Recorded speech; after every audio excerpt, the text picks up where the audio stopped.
The main objective of the Confederate Army in fortifying Columbus was to block the Union movement on the Mississippi River.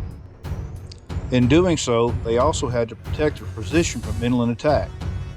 The trenches through which the trail leads are part of an elaborate system of earthworks dug by the Confederate soldiers. These trenches are heavily fortified with cannons and rifle batteries. To prevent passage of Union gunboats, a huge chain was stretched across the Mississippi River. Polk hoped that any Union ships coming down the river would be stopped by the chain long enough for the cannons to fire and sink them. Most of the chain was removed after the Union occupation of Columbus in March 1862. Their efforts obviously failed.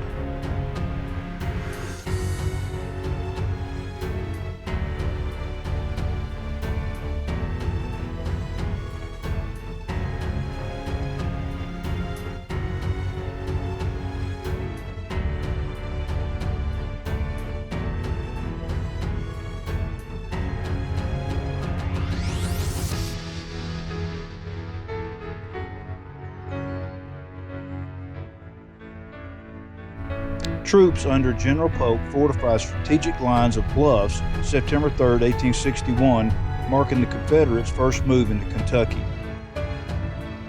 After Union success in Tennessee, the Confederate Army evacuated on March 2, 1862. The Union troops moved in the next day and held position throughout the war. The goal of both the Northern, Federal, or Union and Southern Confederate armies was to secure and hold the Mississippi River. Northern control of the river would break the Confederacy in half. Confederate troops west of the Mississippi would be unable to gain reinforcements or supplies. The Mississippi River was also the avenue the Northern armies would take to capture the lower South. From 1861 to 1863, the Confederate controlled the Mississippi River. Their northernmost fortress at Columbus closed the upper river to the Union gunboats. Vicksburg, the largest and most fordable river fortress, stopped any Union forces invading from the south.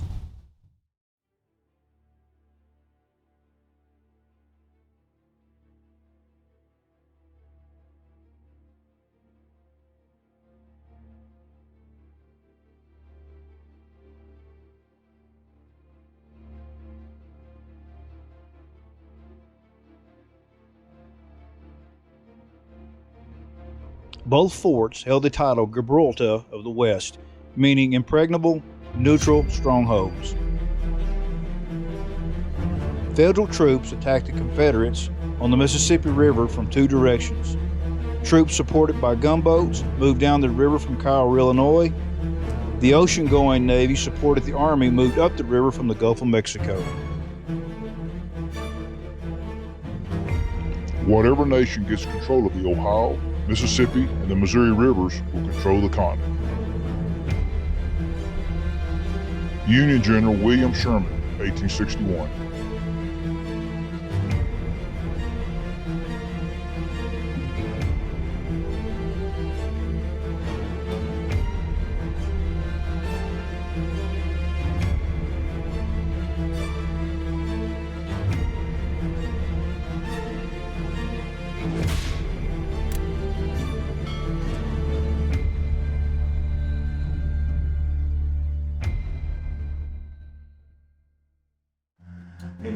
It's kind of like the Civil War. They teach now, the kids, they teach them that the Civil War was fought to free the slaves. And it was not.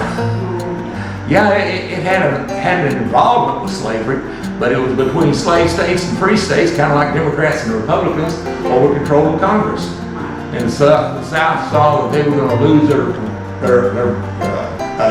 equal by the free states coming in, because they wouldn't allow a certain line across the United States, a slave state north of that line. So all those states were going to come in as free states, and the South wanted to do states' rights.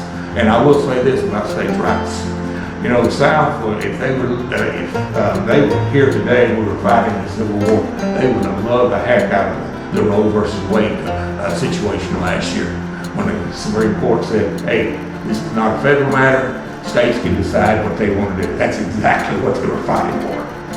It just so happened that the South happened to have slaves. So when they attacked Fort Sumter, because the Federals were trying to relieve Fort Sumter and bring in supplies to them, Beauregard attacked Fort Sumter, so Lincoln asked for 75,000 volunteers to go south to put down the rebellion.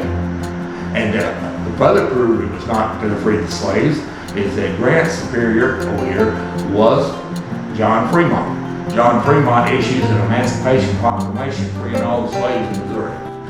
And he said, Fremont, rescind your emancipation. Fremont said, I'm not going to do it. And Lincoln said, well then I'm going to remove you from command. So he took him out of command. So that right there proves it wasn't freeing the slaves. Now why did he to change it over with an Emancipation Proclamation? This is why. England needed cotton. They depended on their economy for cotton. Only cotton was grown in the South. The Federals had a blockade around the South, and they couldn't get the cotton out to go to England. So England was about to recognize the Confederacy and go to fight for the Confederacy. So 2 representatives got through the blockade and was on the high seas going to England to convince England to fight for the South. And Lincoln had that ship stopped and arrested those. You may have heard of it in school. I think it's called the Trent Affair. And so Lincoln had a war in the front yard, and England threatened to go to war against the United States for stopping that ship and taking those 2 representatives. So they threatened to go to war. So Lincoln said, I don't need a war in my backyard too. So he put those 2 representatives on a ship and sent them to England to go talk to England to try to join the South.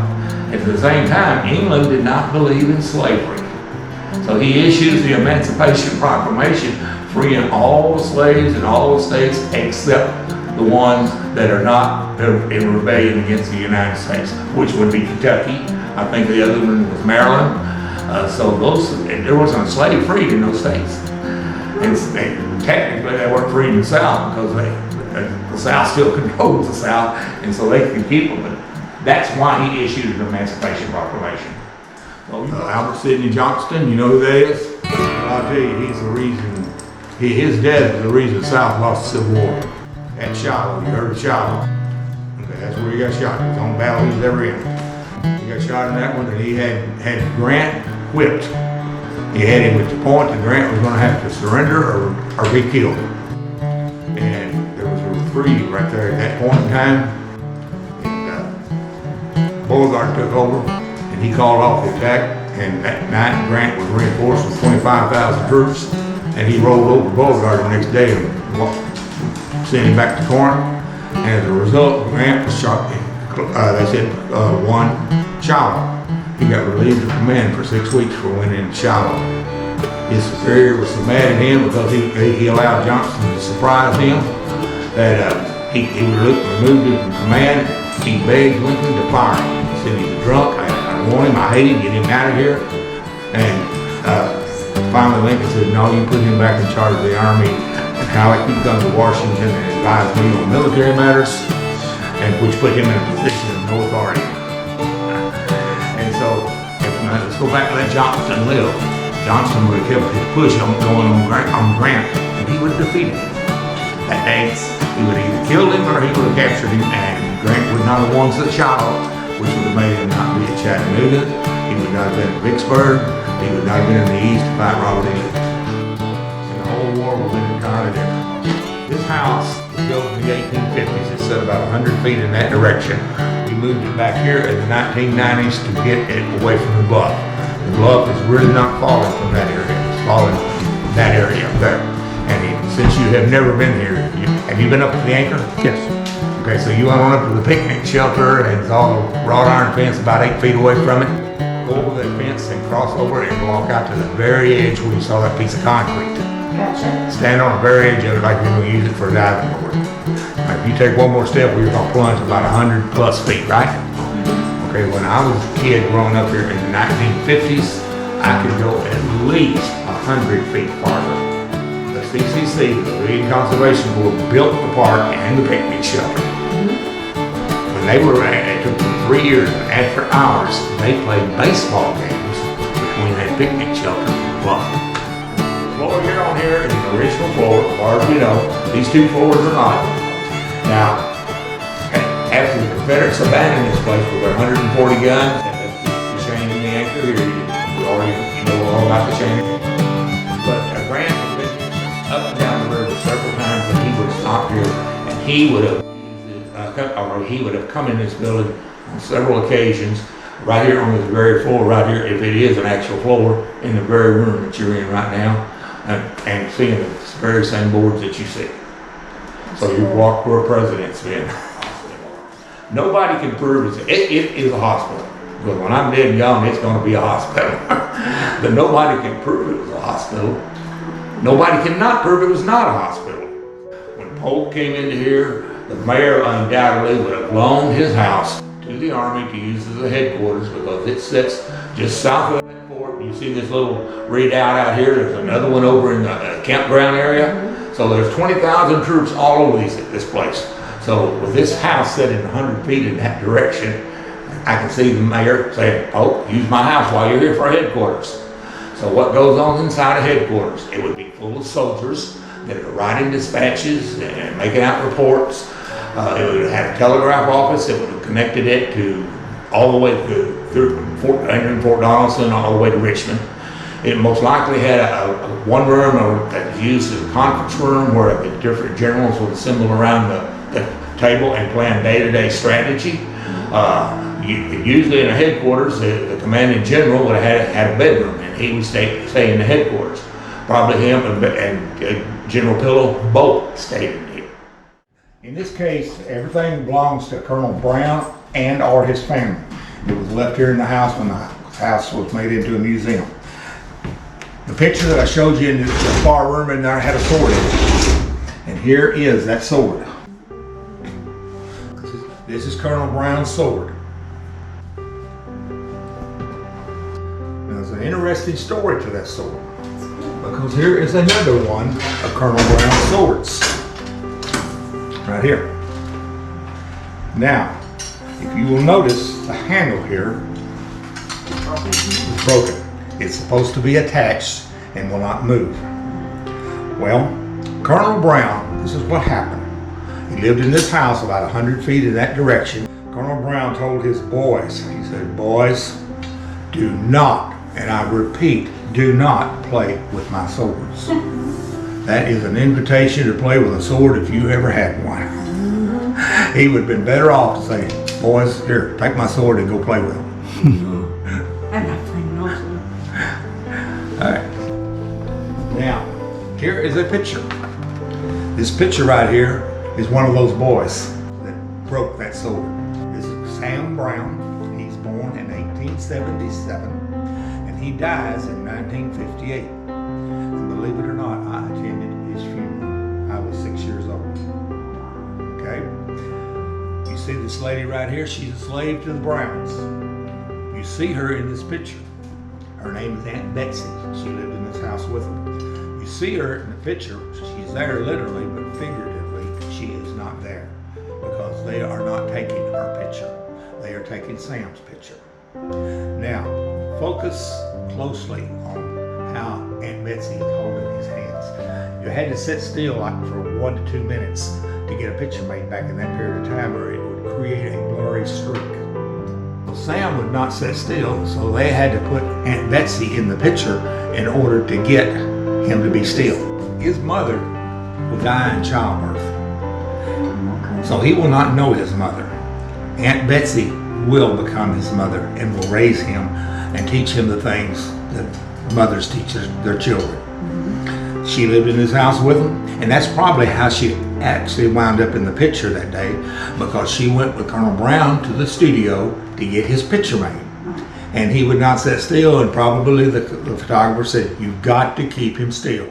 They took these swords out here on the hillsides. This was a farm, it was not a park. And they decided to play with it. They broke that sword. So they decided they would slip it back into the house and put it up. And then when their dad found it, they would say, "Hey, we don't know anything about it." Well, when they came in the door, he was standing right there at the door. Just happened to be there.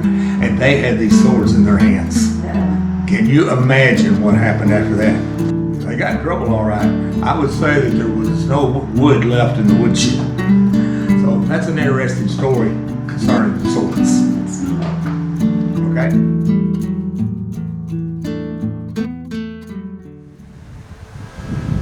Be so heavenly, it would be just you and me, and I would be yours and you mine. I would be yours, and you would be mine, and I'd love you if only for tonight.